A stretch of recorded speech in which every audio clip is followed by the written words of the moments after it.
Emergency provision, तो emergency provision constitution के part 18 में मेंशन है। तो कॉन्स्टिट्यूशन 3 तरह की इमरजेंसीज़ की बात करता है। नेशनल इमरजेंसी जो आर्टिकल 352 में मेंशन है, प्रेसिडेंट रूल जो आर्टिकल 356 में मेंशन है, जिसको कॉन्स्टिट्यूशनल इमरजेंसी या स्टेट इमरजेंसी भी कहते हैं, और फाइनेंशियल इमरजेंसी जो आर्टिकल 360 में मेंशन है। अब अगर नेशनल इमरजेंसी की बात करें तो नेशनल इमरजेंसी को कौन डिक्लेयर करता है? प्रेसिडेंट डिक्लेयर करते हैं जब उनको लगता है इंडिया की सिक्योरिटी खतरे में है on the grounds of war, external aggression और आर्म्ड रिबेलियन।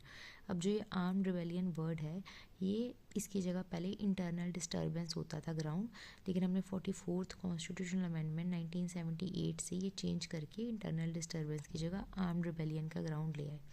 अब इंडिया में नेशनल इमरजेंसी 3 बार लगी है। फर्स्ट टाइम 1962 में लगी थी जब इंडो चाइना वॉर चल रहा था। सेकेंड टाइम 1971 में जब इंडो पाक वॉर चल रहा था या बांग्लादेश लिबरेशन वॉर चल रहा था। और थर्ड टाइम 1975 में इंदिरा गांधी ने इंटरनल डिस्टर्बेंस के ग्राउंड पे नेशनल इमरजेंसी लगाई थी। अब नेशनल इमरजेंसी को डिक्लेयर तो प्रेसिडेंट करते हैं पर खुद की मर्जी से नहीं करते, रैदर जब उनको कैबिनेट एक रिटर्न में रिकमेंडेशन देती है तभी प्रेसिडेंट डिक्लेयर करते हैं नेशनल इमरजेंसी को।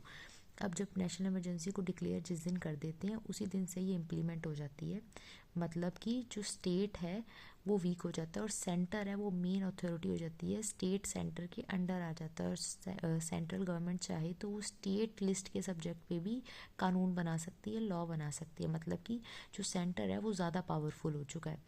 अब जब एक बार इमरजेंसी डिक्लेयर हो चुकी है तो 1 मंथ के अंदर अंदर पार्लियामेंट के दोनों घर मतलब लोकसभा और राज्यसभा को स्पेशल मेजॉरिटी से पास करवानी होती है, अप्रूव करवानी होती है स्पेशल मेजॉरिटी से। पहले 2 मंथ का टाइम फ्रेम था, लेकिन 44th कॉन्स्टिट्यूशनल अमेंडमेंट 1978 से इसको चेंज करके 1 मंथ कर दिया गया।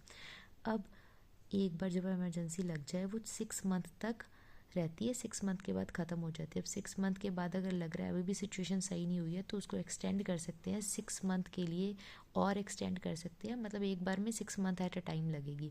अब कितनी बार बार बार एक्सटेंड कर सकते हैं? इनडेफिनिट टाइम के लिए, जितनी भी बार भी। अब अगर इमरजेंसी को हटाना है तो हटाते कौन है? प्रेसिडेंट। लगाते भी प्रेसिडेंट है, रिवोक भी प्रेसिडेंट ही करते हैं।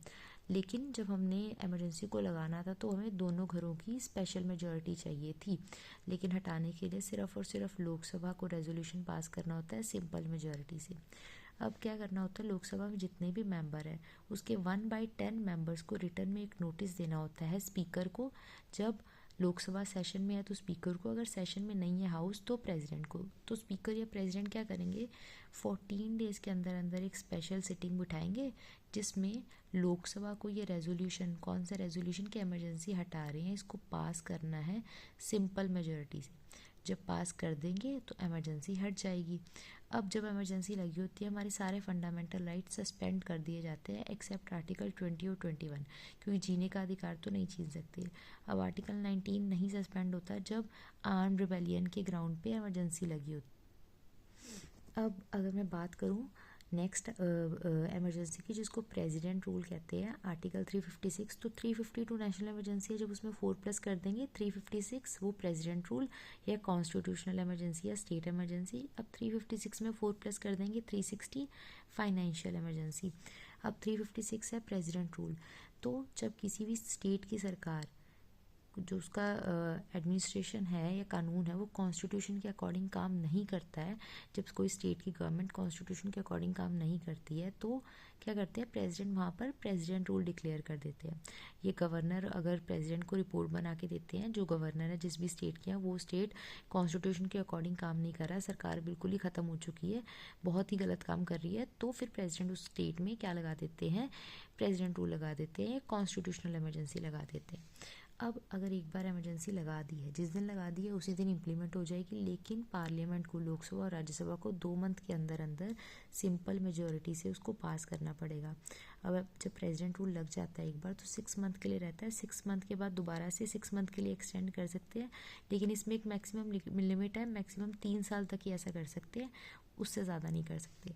अब प्रेसिडेंट रूल अगर हटाना है तो प्रेसिडेंट उसको रिवोक कर सकते हैं किसी भी टाइम। अब उसमें कोई भी पार्लियामेंट का अप्रूवल नहीं चाहिए, जैसे कि हमें नेशनल इमरजेंसी में चाहिए था अप्रूवल, लोकसभा को पास करनी होती है सिंपल मेजॉरिटी से, इसमें कोई भी अप्रूवल नहीं चाहिए। अब प्रेसिडेंट रूल का हमारे फंडामेंटल राइट्स पे कोई इम्पैक्ट नहीं होता, हमारे फंडामेंटल राइट्स सारे सेफ रहते हैं।